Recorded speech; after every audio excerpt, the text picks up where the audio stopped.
ప్రభునందు ప్రియమైనటువంటి దేవుని ప్రియబిడ్డలారా, చేరువచ్చిన మీ అందరికీ మన ప్రభు అయిన యేసు క్రీస్తు నామములో మీ అందరికీ నా హృదయపూర్వక వందనాలు. పిల్లారా, ఈ దినము 20వ తారీఖు డిసెంబర్ నెల 2025. పిల్లారా చూడండి, క్రిస్మస్ ఇంకా మరి 5 దినాలు మాత్రమే ఉన్నది. పిల్లారా చూడండి, ఈ 5 దినాలు క్రిస్మస్ ఉన్నది.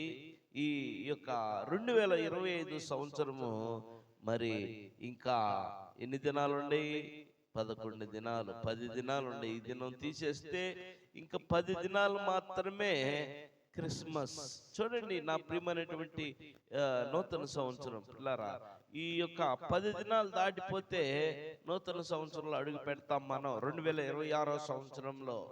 చూడండి నా ప్రియమైనటువంటి దేవుని ప్రియ బిడ్డలారా, ఈ యొక్క క్రిస్మస్ అడ్వెంటిస్ట్ ఆరాధన కుడికిలో ఈ యొక్క ఉదయకాలంలో దేవుని యొక్క వాక్యాన్ని మనం ధ్యానం చేసుకుందాం. చూడండి, లూకా సువార్త 2వ అధ్యాయంలో మనము 8వ వచనం నుంచి ధ్యానం చేయగలిగితే, కొంతమంది గొర్రెల కాపర్లు పొలములో రాత్రి వేళ వారి మందని కాస్తూ ఉన్నారు. చూడు, ఇక్కడ రాసినటువంటి వాక్య విధానం ఎలా ఉందంటే, ఆ దేశములో కొందరు గొర్రెల కాపర్లు పొలములో ఉండి రాత్రి వేళ తమ మందను కాచుచుండగా ప్రభు దూత వారి యొద్దకు వచ్చి నిలిచెను.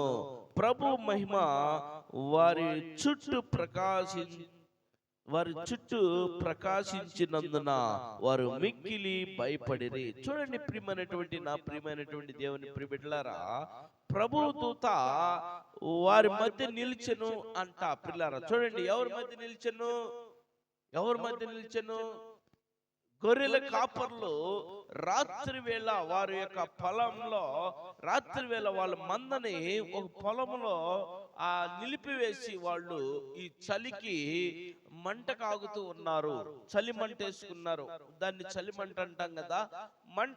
చలి మంట వేసుకుని రాత్రి వేళ వెలుగుతో ఆ చలి మంటలో ఆ గొర్రెల కాపర్లు ఆ చలి కాగుతున్నటువంటి సమయంలో దేవదూత వారి మధ్యకు సడన్ గా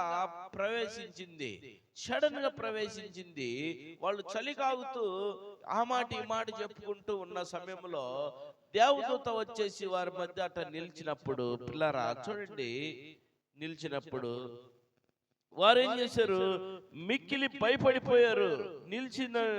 నిలిచెను అన్నటువంటి వాక్యం ఇక్కడ ఉంది. చూడండి, వారి మధ్య అంట ప్రభు దూత వారి యొద్దకు వచ్చి నిలిచెను. ప్రభు మహిమ వారి చుట్టూ ప్రకాశించినందున వారు మిక్కిలి భయపడిపోయారు. వారి యొక్క దూత వారి మధ్యకు వచ్చి నిలిచినప్పుడు ఆ గొర్రెల కాపర్లు ఆ పొలములో మంట కాస్తున్నటువంటి వారు, ఆ చలి మంట కాగుతున్నటువంటి వారు ఆ దూతని సడన్ గా చూసి మిక్కిలిగా భయపడిపోయారంట. సడన్ గా చూడటం ఏంటంటే, ఆ వెలుగంట వారిని చూడలేనటువంటి విధానంలో చేసిందంట. ఆ దూత వారి మధ్యలో దిగినప్పుడు ఆ చుట్టంతా మిక్కిలి అంట చాలా వెలుగుగా మారిపోయిందంట. సడన్ గా మెరుపుని మనం చూడగలుగుతాం. మెరుపుని చూడతాం. మెరుపు రాగానే మనం సడన్ గా కళ్ళు మూసుకుంటాం. ఎందుకంటే కళ్ళు పోతాయేమో అని మన పూర్వీకులు చెబుతా ఉంటారు. మెరుపుని చూడబాకండి, కళ్ళు పోతాయి, కళ్ళు దెబ్బ తగులుతాయి అంటారు. చూడండి, ఆ రీతిలో ఆ యొక్క దూత వాళ్ళ మధ్య దిగినప్పుడు వీళ్ళు ఆ వెలుతురు చూడలేక కళ్ళు మూసుకొని ఉండిపోయారు. పిల్లారా,